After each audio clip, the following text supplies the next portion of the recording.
प्रताप सिंह प्रतिज्ञा academy YouTube channel पर आपका हार्दिक स्वागत करता हूं। और मैंने पिछली क्लास पर आप लोगों को एक नया सब्जेक्ट स्टार्ट करने के लिए बोला था, ज्योग्राफी के बारे में। और ज्योग्राफी के बारे में मैंने आप लोग को पूरे सिलेबस के बारे में उसका एक अप्रोच डिस्कस किया था। और मैं आज से अब अपन लोग ज्योग्राफी का पार्ट जो है उसे अब शुरुआत कर रहे हैं, मतलब स्टार्ट कर रहे हैं। और मैंने पिछली क्लास में ही आप लोगों को बताया था कि ज्योग्राफी में मैंने कई सारे डिवाइडेशन किए थे सिलेबस को, मतलब अध्ययन के लिए। और उसमें से मैंने बताया था कि जो सबसे महत्वपूर्ण जो इसके अंतर्गत जो टॉपिक है, जो पार्ट है, वह है इंडियन ज्योग्राफी। ठीक है, तो जो आज आप लोग स्टार्ट करने वाले हैं तो इंडियन ज्योग्राफी स्टार्ट करने वाले हैं। और जैसे इंडियन जो आपकी ज्योग्राफी है कंप्लीट हो जाएगी तो आप लोग फिजिकल ज्योग्राफी की ओर चलेंगे। ओके, तो मैं आज स्टार्ट करने वाला हूं इंडियन ज्योग्राफी। ठीक है, अब मैं सबसे पहले बता दूं कि जब मैं भारत के भूगोल की बात करूंगा तो उसमें से आपको सबसे पहले तो भारत के भूगोल के बारे में जब बात करेंगे तो भारत के बारे में हमें परिचय लेना पड़ेगा, भारत का इंट्रोडक्शन देखना पड़ेगा कि भारत का परिचय क्या है, भारत की स्थिति क्या है ना। इसके बारे में ही आप लोग भारत के अंदर के बारे में अध्ययन कर सकते हैं। ठीक, तो सबसे पहले जो आप लोग का इंडियन ज्योग्राफी में जो पहला टॉपिक होगा वह होगा इंट्रोडक्शन ऑफ इंडियन ज्योग्राफी। तो इसमें देखना है अपन को कि सबसे पहले आप लोग जो पढ़ने वाले हैं भारत का परिचय। क्या पढ़ने वाले हैं? भारत का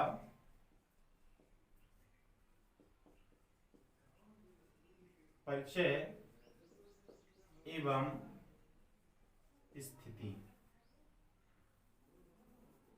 ठीक है, तो जो आज का टॉपिक होगा इंडियन ज्योग्राफी के अंतर्गत वह होगा भारत का परिचय एवं भारत की स्थिति। तो अब इसको पढ़ने से पहले आप लोगों को समझना पड़ेगा कि जो भी आप लोग ज्योग्राफी पढ़ते हैं, है ना, तो आप लोगों को पता है, मैंने पिछली क्लास में ही आप लोगों को बताया था कि ज्योग्राफी का मीन्स क्या होता है। जियो और ग्राफी दो वर्ड हैं। तो जियो मतलब होता है अर्थ और ग्राफी मतलब होता है डिस्क्रिप्शन, मतलब कि अर्थ का वर्णन के बारे में अपन को अध्ययन करना है। अपन को क्या करना है? अध्ययन करना है। ठीक, तो अब मैं नेक्स्ट कांडी में बात करूंगा। तो सबसे पहले मैं बात करूंगा कि आप लोग अर्थ का अध्ययन किन चीजों पर करते हैं। आप लोग जो अर्थ का अध्ययन मतलब कि जो पृथ्वी का अध्ययन करते हैं, तो क्या आप लोग डायरेक्टली पृथ्वी पर अध्ययन करते हैं, है ना? उसका कोई एक मॉडल होता है। तो यहां से आपको याद रखना है कि जो पृथ्वी का मॉडल होता है वह कहलाता है आपका ग्लोब। क्या कहलाता है? ग्लोब, जिसे आप लोग क्या बोलते हैं? पृथ्वी का मॉडल, या फिर इस प्रकार से बोल सकते हैं पृथ्वी का नमूना या प्रारूप। बात समझ में आई ना? तो आप लोग जो ज्योग्राफी का अध्ययन करते हैं वो ग्लोब की दृष्टि से करते हैं। आप लोग यदि किसी कंट्री का या किसी स्टेट का या किसी भी पोजीशन का यदि अपन को आइडिया लेना है कि अर्थ के अंदर वह कहाँ है, तो आप लोग कुछ ऐसा नहीं करते हैं कि अपन को डायरेक्टली पृथ्वी पर ही जाकर ढूंढने लगते हैं। उसका एक नमूना होता है, उस नमूने के आधार पर ही आप लोग उस पोजीशन का, उस स्थिति का अध्ययन करते हैं। लेकिन अब इसका अध्ययन किस प्रकार से करेंगे? सबसे पहले मैं आपको बताऊंगा ग्लोब आप लोग जनरली समान तौर पर देखे होंगे कि जो ग्लोब होता है कुछ इस प्रकार सा होता है ना, पृथ्वी की एक संरचना की भांति होता है।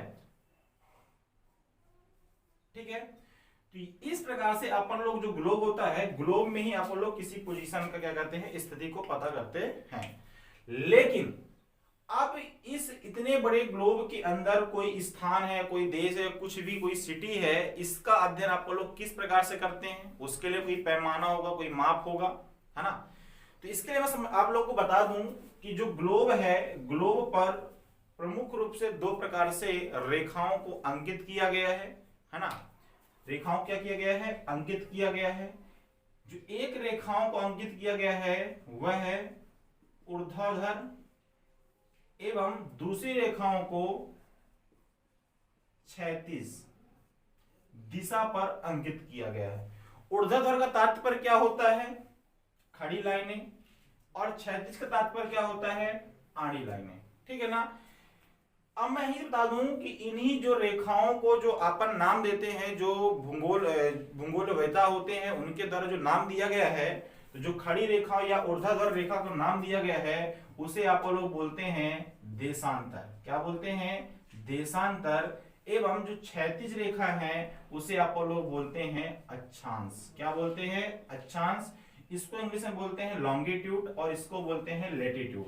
ओके, तो याद रखिएगा, आप लोग कभी भी समान तौर पर कभी भी ग्लोब देखा ही होगा, और यदि कभी भी मौका मिलता है तो यदि आप कभी भी ग्लोब का अध्ययन करेंगे तो आप देखेंगे कि जो ग्लोब है तो ग्लोब में कुछ रेखाएं इस प्रकार से खिंची होती हैं और कुछ रेखाएं आपकी इस प्रकार से खिंची होती हैं। ठीक, तो याद रखना है कि जो ये रेखाएं हैं, इन रेखाओं को आप लोग क्या बोलते हैं? अक्षांश, क्योंकि क्षैतिज खिंची हुई हैं। और आप लोग जब बात करेंगे जो खड़ी रेखाएं खिंची हैं, इसे बोलते हैं आप लोग देशांतर। क्या बोलते हैं? देशांतर। तो याद रखिएगा कि पृथ्वी में पृथ्वी के अध्ययन के लिए, उसके स्थिति का अध्ययन के लिए आप लोग दो काल्पनिक रेखाओं का पृथ्वी पर अंकित करते हैं, जो एक होगी देशांतर और दूसरी होगी अक्षांश। देखिए, मैं अभी थोड़ा सा आपको इंडियन ज्योग्राफी की दृष्टि से बात कर रहा, तो इसलिए मैं थोड़ा सा डिटेल में देशांतर की बात नहीं करूंगा। अब यहीं से एक चीज याद रखिएगा कि पूरे पृथ्वी पर जो अक्षांश हैं वो कितनी अक्षांशें हैं? तो पूरे पृथ्वी पर 181 अक्षांशें हैं। कितनी अक्षांशें हैं? 181 अक्षांशें हैं, टोटल की बात कर रहा हूं। ठीक, अब मैं बात करता हूं देशांतर। तो देशांतर कितनी है? तो देशांतर 360 है। कितनी देशांतर है? 360। अब ये 360 देशांतर कैसे याद रखेंगे? तो आपको पता है पृथ्वी कैसी है, पूर्ण रूप से गोल है ना? ऐसे बात नहीं, वैसे तो परवलयाकार है इसका आकार, लेकिन यदि मैं इसको राउंड फिगर की बात करूंगा तो ये पूरी क्या है? गोल है। और आपको पता है जो भी वस्तु गोल होती है वो सदैव 360 डिग्री पर होती है। बात समझ आई ना? तो स्वाभाविक रूप से इस पर जो देशांतर खिंची होंगी, इस पर जो देशांतर खिंची होंगी, कितनी देशांतर खिंची होंगी? 360 देशांतर खिंची होंगी। ठीक है ना? इतना समझ में आया कि आप लोग पृथ्वी के अंदर किस प्रकार से किसी भी स्थिति का, किसी भी स्थान का परिचय करते हैं। तो परिचय करने का आधार क्या होता है? तो परिचय करने का आधार होता है देशांतर और अक्षांश रेखाएं। इतना क्लियर हुआ? चलिए, अब मैं थोड़ा सा आपको आगे की बात करता हूं। देखिएगा, जो अपनी पृथ्वी है, तो पृथ्वी को आप लोग मुख्य रूप से दो भाग पर बांटते हैं। अब ये दो भाग बांटने का आधार क्या होगा? तो मैंने आप लोग को बताया कि हमारी पृथ्वी पर 181 क्या है? अक्षांश है ना? उनमें से जो सबसे मध्य की जो अक्षांश होती है, ऐसे अक्षांश खिंची होती हैं, आपको पता है, मैंने ही बताया कि जो क्षैतिज दिशा पर रेखाएं खिंची होती है उसे क्या बोलते हैं? अक्षांश, है ना? तो अब इसमें देखिए, ये जो अक्षांश आपकी खिंची हुई हैं, इनमें से कोई ऐसी अक्षांश होगी, कुछ ऐसी अक्षांश होगी जो सबसे मध्य के अंतर होगी, मतलब कि बीचों बीच होगी। तो वह अक्षांश आपकी कौन सी होगी? जो बीचों बीच पर होगी, तो वह अक्षांश आपकी होगी कौन सी? 0 डिग्री। कौन सी होगी? 0 डिग्री, जिसे आप लोग क्या बोलते हैं? विषुवत रेखा। क्या बोलते हैं? विषुवत रेखा बोलते हैं, जो कि पृथ्वी के मध्य से गुजरती है। याद रखिएगा, यहां से मैं थोड़ा सा आपको बता दूं, यदि क्वेश्चन कभी पूछता है कि पृथ्वी के केंद्र से कौन सी रेखा गुजरती है, तो आप लोग का आंसर क्या होगा? प्लीज कमेंट बॉक्स पर आप लोग कमेंट करिए कि पृथ्वी के मध्य या पृथ्वी के केंद्र से कौन सी रेखा गुजरती है। ठीक है ना? आप लोग हमेशा बताएंगे कि पृथ्वी के केंद्र से कौन सी रेखा गुजरती है?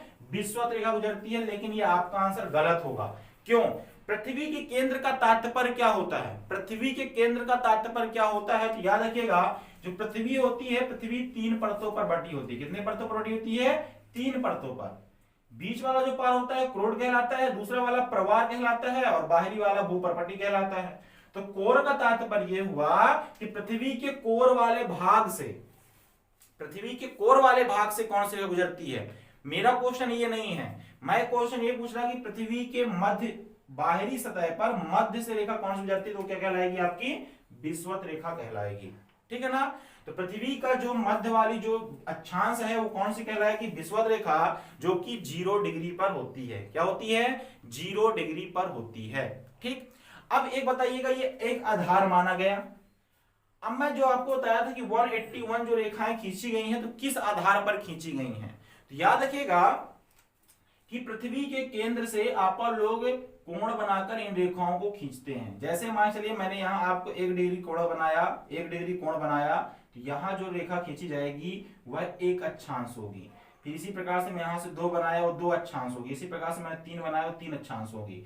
तो पृथ्वी के केंद्र को कोण, ये जो आपकी विषुवत रेखा है, इसके आधार पर पृथ्वी के केंद्र से कोण बनाकर आप लोग अक्षांशों का वर्णन करते हैं। इतना क्लियर हुआ। अब मैं बात करूंगा, ये तो मध्य वाली रेखा होगी जिसे आप लोग विषुवत रेखा कहते हैं। अब विषुवत रेखा को ही आधार मानकर आप लोग अन्य अक्षांशों का वर्णन करते हैं। कैसे? जो पृथ्वी का केंद्र है, जो पृथ्वी का केंद्र है, ये आपको पृथ्वी का केंद्र दिख रहा है, इसी से ही आप लोग कोण बनाकर अक्षांशों का वर्णन किए हैं। तो याद रखिएगा, इसके ऊपर वाला पार्ट, अब देखिए कभी भी आप यदि मैप का अध्ययन करते हैं, कभी भी आप यदि मैप का अध्ययन करते हैं, तो सदैव ऊपर वाला पार्ट आपका नॉर्थ होगा, नीचे वाला आपका साउथ होगा, और जो आपका ये राइट हैंड होगा इसे आप लोग क्या बोलेंगे? ईस्ट, और इसे क्या बोलेंगे? वेस्ट। ठीक है ना? उत्तर, दक्षिण, पूर्व, पश्चिम। तो पृथ्वी के ऊपर वाला भाग क्या होगा? उत्तर, नीचे वाला क्या होगा? दक्षिण। तो याद रखना कि ये जो आपकी 0 डिग्री है, 0 डिग्री अपने आप में पृथ्वी को 2 भाग पर क्या करती है? बांटती है। अपने आप में क्या करती है? पृथ्वी को 2 भाग में बांटती है ना? अब यहां से आपको देखिएगा, जब ये 2 भाग में बांटती है, तो आप लोग ऊपर को क्या बोलते हैं? ऊपर वाले को क्या बोलते हैं? तो ऊपर वाले को बोलते हैं उत्तरी गोलार्ध। क्या बोलते हैं? गोलार्ध। अब सर यहां से बात आती है कि गोलार्ध क्यों बोलते हैं? उत्तरी गोलार्ध। और नीचे वाले को क्या बोलते हैं? नीचे वाले को क्या बोलते हैं? तो नीचे वाले को बोलते हैं दक्षिणी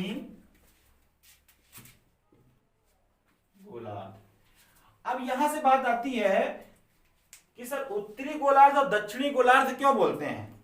गोला, क्या मैंने बोला? पृथ्वी क्या है? एक गोला है। पृथ्वी क्या है? एक गोला है। समझिए इसको, पृथ्वी एक गोला है, तो गोला का आर्ध मतलब आधा, क्या? गोला का आधा क्या कहलाता है? गोलार्ध। तो ये जो ऊपर वाला आधा है मतलब उत्तर की ओर है, तो उसे क्या बोल दिया आप लोग? उत्तरी गोलार्ध। और जो नीचे की ओर गोले का आधा है उसे आप लोग क्या बोल दिया? दक्षिणी गोलार्ध। याद रखिएगा कि विषुवत रेखा के आधार पर आप लोग पृथ्वी को 2 भागों पर बांटते हैं। ऊपर वाला पार्ट कहला जाएगा आपका उत्तरी गोलार्ध, नीचे वाला कहला जाएगा आपका दक्षिणी गोलार्ध। इतना क्लियर है? इसी प्रकार से मैंने आपको बताया था कि अब आप यहां से देखेंगे, अभी मैंने अक्षांश की बात की कि अक्षांशों का वर्णन इस प्रकार है। बीच वाली आपकी क्या कहलाती है? विषुवत रेखा कहलाती है। इसके ऊपर का पार्ट कहलाता है उत्तरी गोलार्ध, नीचे कहलाता है दक्षिणी गोलार्ध। अब देखिए यहां आपको जिस प्रकार से 0 डिग्री है, इसी प्रकार से जब आप ऊपर जाएंगे तो 23.5 डिग्री मिलेगी। क्या मिलेगी? 23.5 डिग्री मिलेगी। नीचे भी आपको 23.5 डिग्री मिलेगी। फिर इसके ऊपर आप जाएंगे तो आपको 6.5 डिग्री मिलेगी। नीचे भी आपको 66.5 डिग्री मिलेगी। नीचे भी आपको क्या मिलेगी? 66.5 मिलेगी। ठीक। अब यहां से इनका भी नाम याद रखना है ना, कि 23.5 को आप लोग क्या बोलते हैं? सबको पता होगा कि 23.5 को आप लोग बोलते हैं कर्क रेखा। 23.5 नीचे वाले को क्या बोलते हैं? जिसे बोलते हैं आप लोग मकर रेखा। लेकिन अब यहां से आपको याद रखना है, सर 23.5 तो दोनों ओर है, तो किसको आप लोग कर्क बोलेंगे, किसको मकर? यदि एग्जाम में पेपर में आता तो कैसे इसका वर्णन करेंगे? तो समान तौर से आपको याद रखना है कि ये उत्तर की ओर है, तो यहां लिखा होगा 23.5 उत्तरी अक्षांश। 23.5 उत्तरी अक्षांश को आप लोग क्या बोलेंगे? तो 23.5 उत्तरी अक्षांश को आप लोग बोलेंगे कर्क रेखा। इसी प्रकार जब क्वेश्चन पूछेगा, अब ये दक्षिण की ओर है कि 23.5 दक्षिणी अक्षांश को क्या बोलेंगे? तो 23.5 दक्षिणी अक्षांश को जो आप लोग बोलेंगे वह बोलेंगे आप लोग मकर रेखा। ठीक है ना? इतना आप लोग को समझ में आया? तो ये कहला गए आपके अक्षांश। तो याद रखना है कि 0 के ऊपर 90 अक्षांश है, 0 के नीचे 90 अक्षांश है। ये जो लास्ट वाली यहां पास ध्रुव कहलाएगा। ये जो ध्रुव वाली जो रेखा होती है वो 90 डिग्री रेखा कहलाती है। 90 डिग्री रेखा कहलाती है। इस चीज को आपको ध्यान रखना है। इतना क्लियर है ना? अब मैं आगे की बात करूंगा तो अब मैं बात करूंगा किसकी? देशांतर की। तो अभी आपने देखा अक्षांश का वर्णन किया। इसी प्रकार से मैंने आप लोगों को बताया था कि जो ऊर्ध्वाधर रेखाएं खींची होंगी, उसे आप लोग क्या बोलेंगे? देशांतर बोलेंगे। अब जिस प्रकार से पृथ्वी के एक हमने बेस माना था 0 डिग्री को, उसी प्रकार से देशांतर में भी एक बेस मानेंगे 0 डिग्री। ये जो आप बेस मानते हैं ये आपका 0 डिग्री है, 0 डिग्री देशांतर है। क्या है? 0 डिग्री देशांतर है। तो आपने देखा कि जब ये वाली रेखा थी 0 वाली अक्षांश की, तो ये पृथ्वी को दो भाग में बांटी, उत्तर और दक्षिण। इसी प्रकार से ये जो 0 देशांतर है ये भी पृथ्वी को दो भाग में बांटती है। कौन कौन सा? इधर मैंने क्या बताया था आप लोग को? पूर्व। क्या बताया था? पूर्व। क्या बताया था? पश्चिमी। तो ये बांटती है पूर्वी गोलार्ध और ये होता है आपका दक्षिणी गोलार्ध। क्या होता है? दक्षिणी गोलार्ध। ठीक है ना? तो पृथ्वी को आप लोग देशांतर के आधार पर भी पूर्वी गोलार्ध और दक्षिणी गोलार्ध के रूप में बंटवारा करते हैं। इतना क्लियर हुआ? तो अब मैं बात करूं ये, अब लेकिन याद रखिएगा कि इसको आप लोग क्या नाम देते हैं? तो इसको आप लोग प्रमुख रूप से ग्रीनविच। देखिए ये जो रेखा गुजरती है 0 डिग्री, ये लंदन के ग्रीनविच से गुजरती है। कहां से? ग्रीनविच से गुजरती है, इसलिए इसको आप लोग ग्रीनविच देशांतर भी बोलते हैं। क्या बोलते हैं? ग्रीनविच देशांतर भी बोलते हैं। तो कई बार एग्जाम में पूछता है कि 0 डिग्री देशांतर किस प्रमुख शहर से या स्थान से गुजरती है, तो वे कौन सी कहलाएगी? लंदन का ग्रीनविच। और उसी के आधार पर ही 0 डिग्री देशांतर का आप लोग क्या करते हैं? आप लोग ग्रीनविच नाम रखते हैं। जितना आप लोग को समझ में आया कि जब ज्योग्राफी का अध्ययन करते हैं तो ज्योग्राफी के अंदर किसी भी स्थिति का पता, जैसे कि आप लोग टॉपिक क्या पढ़ा है? भारत के परिचय एवं स्थिति। तो भारत का परिचय एवं स्थिति का आप लोग यदि कोई आपसे पूछता है कि पृथ्वी के अंदर भारत कहाँ है, तो आप लोग पृथ्वी के अंदर भारत कहाँ है, तो इसका आप लोग परिचय किस प्रकार से बताएंगे कि भारत यहाँ है? तो उसको समझने के लिए आपको सबसे पहले समझना पड़ेगा कि जो पृथ्वी का अध्ययन करते हैं ग्लोब पर होता है। ग्लोब पर दो प्रमुख रूप से काल्पनिक रेखाओं को खींचा गया है। एक जो रेखाएं खींची गई हैं ऊर्ध्वाधर स्थिति पर, और दूसरी रेखाएं जो खींची गई हैं क्षैतिज स्थिति पर। ठीक है ना? देशांतर कहलाएंगे ऊर्ध्वाधर, क्षैतिज कहलाएंगे अक्षांश। इनकी संख्या 360 है, इनकी संख्या 181 है। इतना क्लियर हुआ?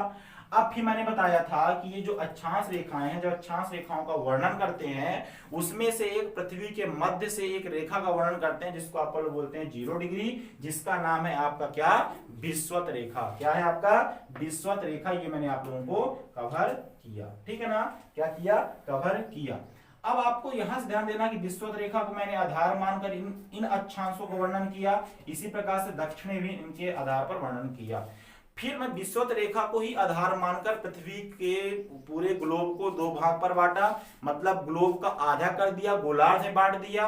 गोलार्ध, गोला का आधा गोलार्ध है ना? तो ये ऊपर वाला पार्ट सदैव क्या होता है? उत्तर होता है, तो मैंने उत्तरी गोलार्ध में बांटा। नीचे वाला सदैव क्या होता है? दक्षिण होता है, इसमें मैंने क्या किया? दक्षिणी गोलार्ध में बांट दिया। ठीक है ना? अब आपको माइंड समझ में आ रहा है धीरे धीरे।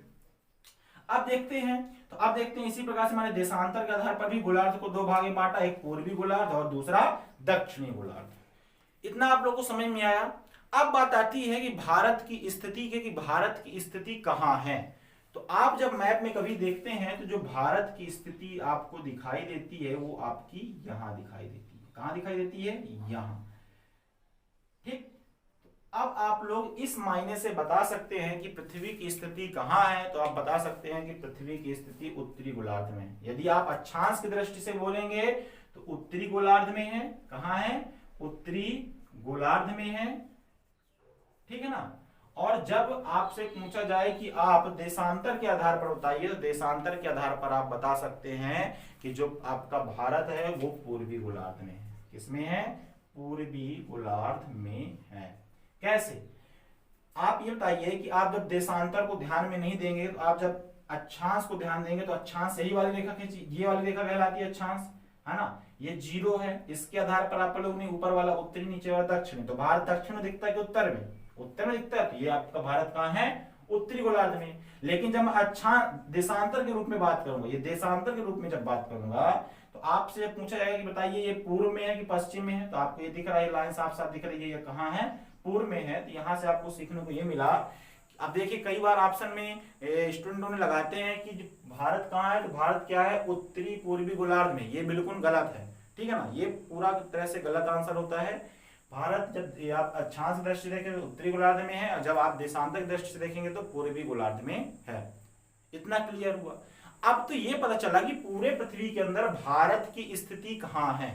तो पूरे पृथ्वी के अंदर भारत की स्थिति यदि अक्षांश दृष्टि से देखेंगे तो उत्तरी गोलार्ध मतलब कि यहाँ है, और यदि आप देशांतर की दृष्टि से देखेंगे तो कहाँ आपको मिलेगा, पूर्वी गोलार्ध में मिलेगा। ठीक है ना। तो आप लोगों ने इतनी बातों को क्लियर किया। लेकिन अब बात करते हैं कि सर भारत की एग्जैक्ट स्थिति आप बताइए कि भारत का एक निश्चित वर्णन कहाँ होगा, भारत का अक्षांश विस्तार कितना होगा, देशांतर विस्तार कितना होगा। तो इस चीज को अपन को थोड़ा सा समझना पड़ेगा। तो देखिए अब मैं बात करूंगा कि ये आपका क्या है भारत, थोड़ा सा इसको आप लोग नोट कर लीजिए। जिसको स्क्रीनशॉट लेना है तो स्क्रीनशॉट ले सकता है, क्योंकि इसको तो मैं फिलअप करने वाला हूं। ठीक है ना। तो स्क्रीनशॉट लेना है तो आप लोग ले सकते हैं। चलिए तो अब मैं थोड़ा सा अब आपको आगे वर्णन करता हूं, थोड़ा समझिएगा।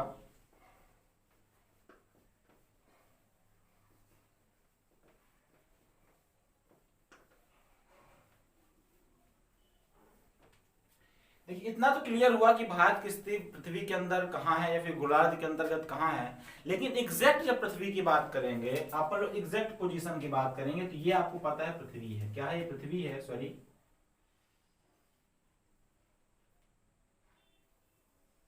ये आपको क्या है? पृथ्वी है। ये आपने विश्वत माना था। क्या माना था? विश्वत माना था। ये आपने क्या माना था? देशांतर के मतलब ग्रीन बीच माना था। मैंने आपको बताया कि भारत की स्थिति कहाँ थी? यहाँ थी। अब यहाँ तो आपको पता है कांटिन्यू रेखाएं खींची हुई हैं। यहाँ तो आपको पता है ना कांटिन्यू रेखाएं खींची हुई हैं।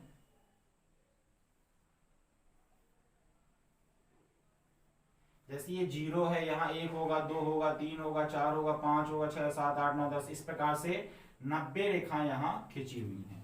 इसी प्रकार से ये 0 है, 1, 2, 3, 4, 5, 6, 7, 8, 9, इस प्रकार से यहाँ पे रेखाएं खींची हुई हैं।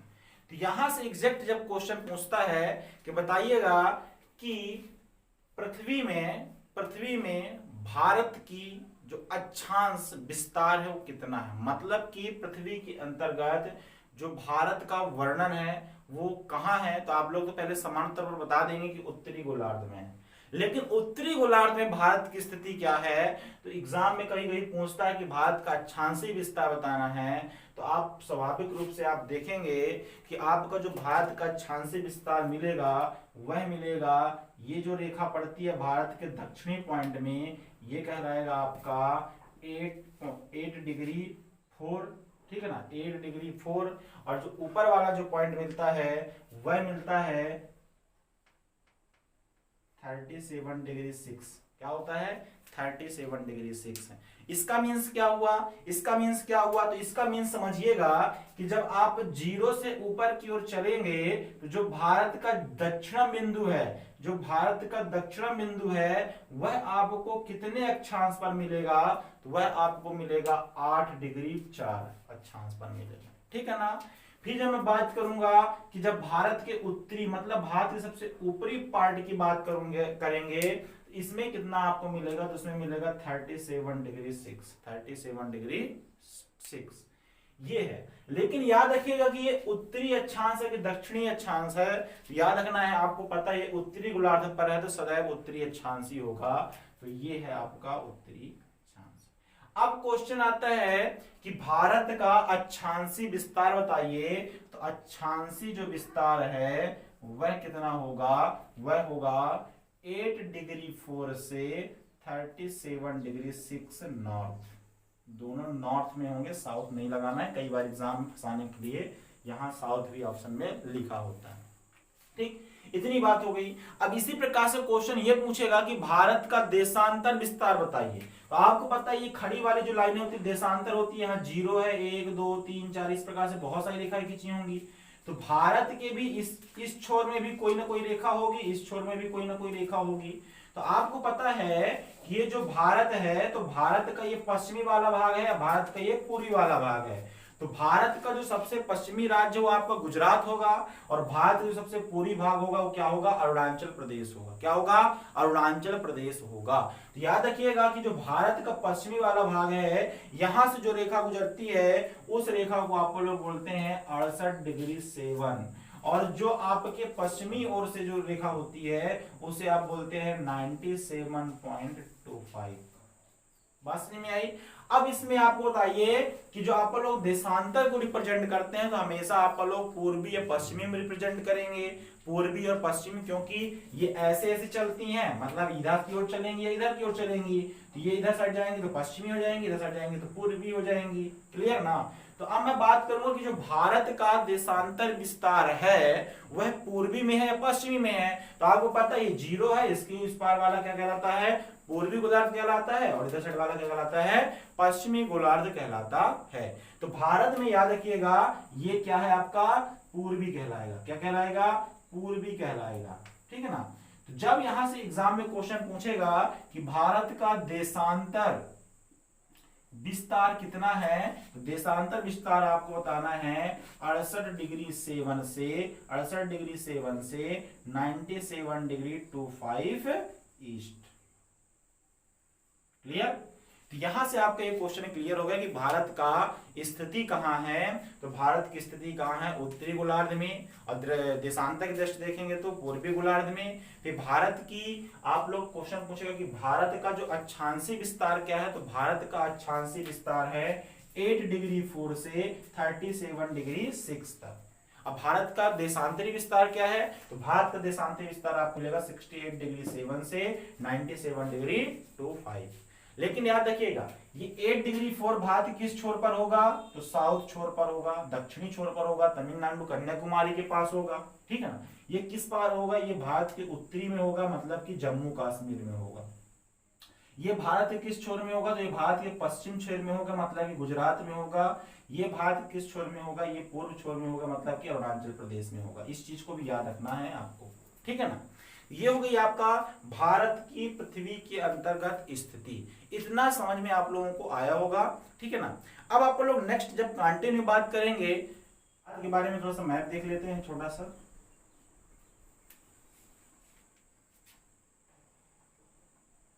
देखिए उतनी ज्यादा मेरी अच्छी मैपिंग तो नहीं है, बट मैं कोशिश कर रहा।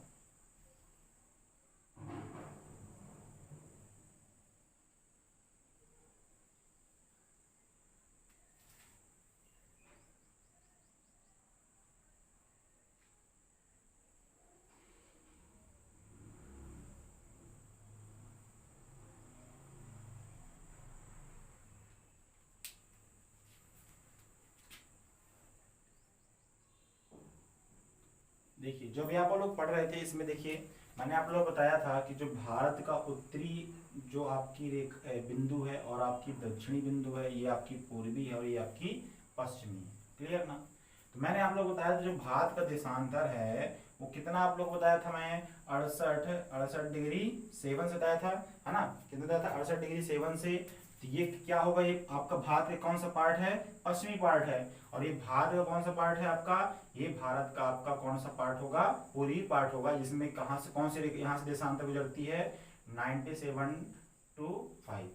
ये बताया था भारत का दक्षिणी पॉइंट, तो ये 8°4, और ये आपको बताया था मैंने कौन सा, तो ये होगा 37.6 ना। तो इसकी ये आपकी क्या है, अक्षांशें हैं। तो अक्षांशों का आप लोग नॉर्थ से प्रेजेंट करेंगे क्योंकि भारत नॉर्थ गोलार्ध में है। यदि आप अक्षांश दृष्टि से देखेंगे, इसमें बात करूंगा तो इसमें क्या आपको क्या वर्णन करना है, जिसमें पूर्वी लगाना है, क्योंकि भारत यदि आप देशांतर दृष्टि देखेंगे तो पूर्वी अक्षांश पर है। इतना क्लियर हो गया। अब देखिए यही से अपन को पता ये करना है कि भारत की ये जो अंतिम बिंदु है इनका नाम क्या है। भारत के जो अंतिम बिंदु है इनके क्या नाम होंगे, है ना। कि भाई भारत के सबसे उत्तरी में कौन सा है, भारत सबसे दक्षिणी में कौन सा है, भारत सबसे पूर्वी में कौन सा, भारत का सबसे पश्चिमी में कौन सा है। तो इधर से आप देखेंगे तो याद रखिएगा जो भारत का सबसे उत्तरी पॉइंट है इसको आपको लोग बोलते हैं इंदिरा कॉल। क्या बोलते हैं, इंदिरा कॉल। ठीक। फिर इनसे पूछता है कि भारत का सबसे दक्षिण कौन सा है, तो भारत का सबसे दक्षिण में है, लिख लीजिएगा, केपो कोमोरिन। देखिए यहाँ कई लोगों को पता है कि भारत का दक्षिण बिंदु है इंदिरा पॉइंट, है ना। लेकिन इंदिरा पॉइंट किस आधार पर है मैं भी आप लोग को आगे डिस्कस कर रहा, लेकिन केवल अभी आपको ये लिखना है कि भारत का सबसे उत्तरी जो पॉइंट है वो इंदिरा कॉल है, और जो सबसे दक्षिणी पॉइंट है वह क्या है, केपो कोमोरिन, ठीक है ना, ये मुख्य भूमि का बिंदु है, मुख्य भूमि का बिंदु है, ठीक है ना। ये कहाँ पड़ेगा, तो ये जम्मू कश्मीर में पड़ेगा। ये कहाँ पड़ेगा, तो ये आपका कन्याकुमारी मतलब कि आपका तमिलनाडु के अंतर्गत पड़ेगा। फिर बात क्वेश्चन आता है कि भारत का सबसे पश्चिमी कौन सा है, तो भारत का सबसे पश्चिमी है वह आपका गुवार माता, क्या है, माता, ठीक है ना, ठीक है। और जब पूछेगा कि भारत का सबसे पूर्वी कौन सा है, तो भारत का जो सबसे पूर्वी है वह किबूती, क्या है, किबूती, ठीक। इनको आपको याद रखना है। अब एक का जो आपका डाउटेड है, ये डाउटेड क्या है कि सर इंदिरा पॉइंट फिर कैसे दक्षिण का बिंदु का होगा, तो मैं आप लोगों को बता दूं कि जो भारत का जो दक्षिण बिंदु को जो आप लोग इंदिरा पॉइंट मानते हैं वो किस आधार पर मानते हैं। देखिए ये भौगोलिक दृष्टि से आप देखेंगे, भौगोलिक दृष्टि से आप देखेंगे कि जो भारत की मुख्य भूमि का जो सबसे दक्षिण बिंदु है वह आपका केप कोमोरिन है, ठीक है ना। लेकिन जब मैं बात करूंगा कि भारत के राजनीतिक दृष्टि से आप देख सकते हैं या फिर आप ऐतिहासिक रूप से देखेंगे, ठीक है ना, यहाँ आपको क्या मिल जाएगा, यहाँ आपको मिल जाएगा अंडमान निकोबार, क्या मिलता है, अंडमान निकोबार मिलता है।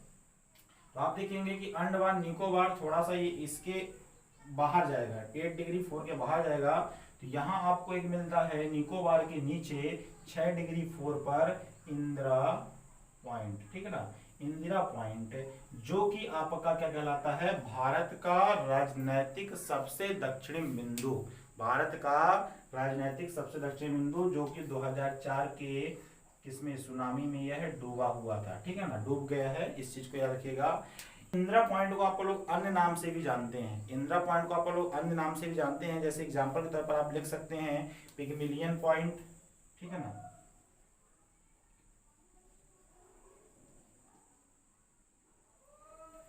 इसके बाद इसी को आप लोग क्या बोलते हैं, पार्सन, ठीक है, और इसी को आप लोग क्या बोलते हैं, ला डी चिंग, ये आपके 3 इंदिरा पॉइंट के और भी नाम है, इसको भी आपको याद रखना है। याद रखना इंदिरा पॉइंट भारत के मतलब सॉरी इंदिरा पॉइंट कितने अक्षांश पर स्थित है, तो इंदिरा पॉइंट 6 डिग्री 4 अक्षांश पर स्थित है। भारत की मुख्य सबसे दक्षिण बिंदु कौन सी होगी, तो भारत की मुख्य सबसे दक्षिण जो बिंदु होती है वह होती है केप कोमोरिन, ठीक है ना, केप कोमोरिन, ठीक है ना, इस चीज को आपको याद रखना है। इतना क्लियर हुआ।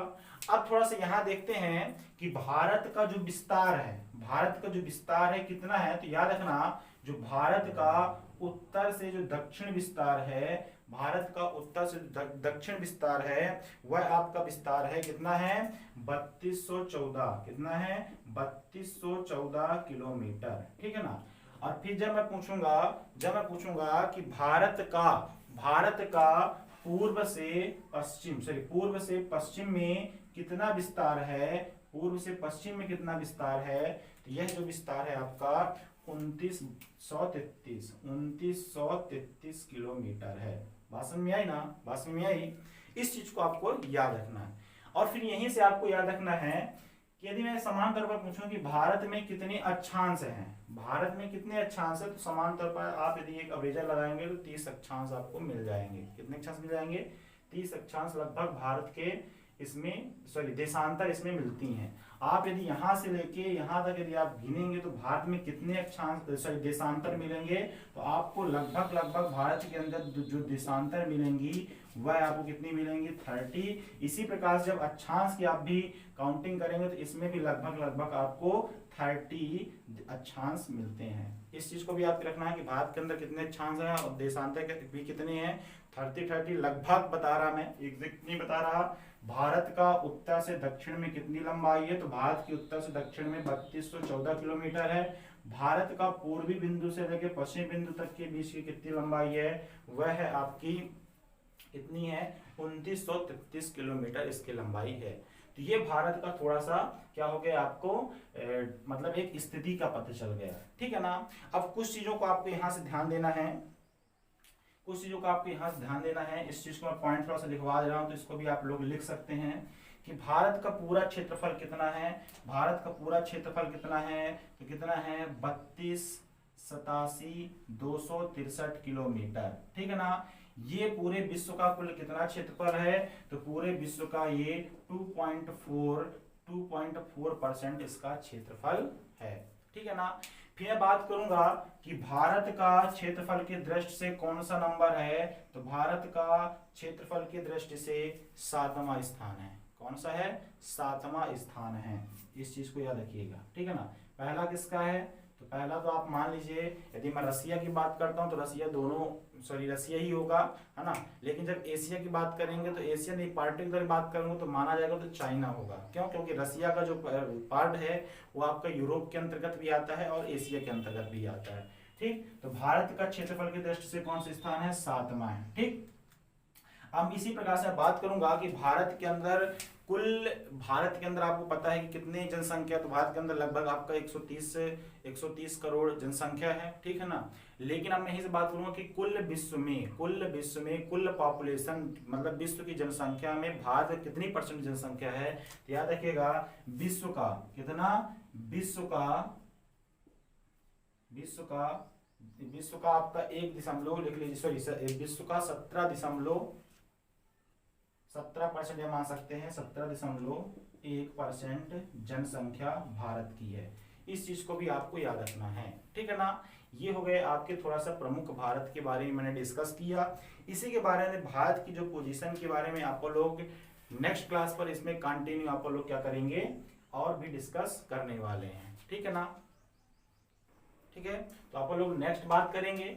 अब देखिए मैं बता दूं, मैं आप लोगों को छोटे से छोटे पॉइंट के साथ साथ मैं पूरा एक कॉन्सेप्ट बेस बता रहा हूं, क्योंकि इसमें से क्या है आप रटने के लिए तो रट सकते हैं लेकिन रटी हुई चीजें याद नहीं रहती। उसको यदि आप कॉन्सेप्ट बेस से लर्न कर रहे हैं, पढ़ रहे हैं, तो समान तौर पर आपको याद रहेंगे। देखिए मैं ज्यादा लंबा वीडियो नहीं लेकर जा रहा हूं, क्योंकि मुझे पता है कि स्टूडेंटों की जो क्षमता है कि उसके हिसाब से मैं ही काम कर रहा हूं। यदि आप लोग की नेक्स्ट जो आपका जो स्टेमिना है पढ़ने के लिए काम करने लगेगा, तो मैं नेक्स्ट आपकी जो क्लासों का है टाइमिंग बढ़ा दूंगा। ये आज आपका थोड़ा सा मैंने इंट्रोडक्शन दिया इंडिया के बारे में, इंडियन की स्थिति के बारे में बताऊंगा। जो मेरी नेक्स्ट क्लास होगी तो नेक्स्ट क्लास के बारे में मैं क्या बताऊंगा, तो मैं बता दूं नेक्स्ट क्लास में बताऊंगा भारत के अंदर राज्य है ना, पड़ोसी देश, ठीक। इसके बाद आप लोग को बताऊंगा मैं नेक्स्ट पड़ोसी देशों से विवाद, पड़ोसी देशों की सीमा, है ना। और सबसे जो इंपॉर्टेंट जो टॉपिक होगा अपना समय, मानक समय रेखा और स्टैंडर्ड टाइम के बारे में मैं आप लोगों को बताऊंगा। मतलब ये बताऊंगा कि भारत और लंदन के बीच कितना समय है, कितने समय का अंतर है, इस चीज को आप लोग किस प्रकार से निकाल सकते हैं। या फिर आप लोग यही से बता सकते हैं कि अरुणाचल प्रदेश और गुजरात के मध्य का जो समय का अंतर है कितना है, ये क्यों है और इसको किस प्रकार से निकाला जा सकता है। मतलब आप किन्हीं दो कंट्रियों के समय का आप अंतर निकाल सकते हैं। ये टॉपिक भी मैं नेक्स्ट क्लास में कवर करूंगा। और साथ साथ में जितनी भी जो आपका भारत के परिचय से रिलेटेड जो भी चीजें आपकी बचेंगी वो आपके पार्ट 2 पर कवर कर दी जाएंगी, ठीक है ना। तो प्लीज यदि आप लोगों को मेरा क्लासें जो है, जो मेरा यदि आपका प्रेजेंटेशन अच्छा लग रहा है, आपको चीजें समझ में आ रही हैं, तो प्लीज चैनल को सब्सक्राइब करिए और ज्यादा से ज्यादा शेयर करिए। लाइक करना है तो आप पर डिपेंडेंट है, यदि आपको अच्छा लगा तो लाइक करिए, अन्यथा यदि अच्छा नहीं लगता है तो डिसलाइक कर दीजिए। मुझे किसी प्रकार से कोई प्रॉब्लम नहीं होगी। लेकिन यदि आपको अच्छा लग रहा है तो इसे ज्यादा से ज्यादा शेयर भी करना है। और किसी प्रकार से यदि कोई भी डाउटेड है, कोई भी आपकी चीजें थोड़ा सा डाउटेडफुल लग रही हैं, तो आप कमेंट बॉक्स पर कमेंट कर सकते हैं, उसका रिप्लाई आप लोग तक जरूर पहुंचेगा। देखिए जो हमारा टेलीग्राम चैनल की लिंक नीचे डली हुई है, तो आप अधिक से अधिक जो भी आपको इन्फॉर्मेशन लेना है आप उस पर जाकर उधर से आप लोग बात कर सकते हैं। उसमें कुछ स्टडी मटेरियल प्रोवाइड करवाया जाएगा, तो उसे भी आप लोग डाउनलोड करके आप देख सकते हैं। तो प्लीज यदि आपको चैनल अच्छा लगा हो तो सब्सक्राइब कर लीजिएगा और ज्यादा से ज्यादा शेयर करिएगा।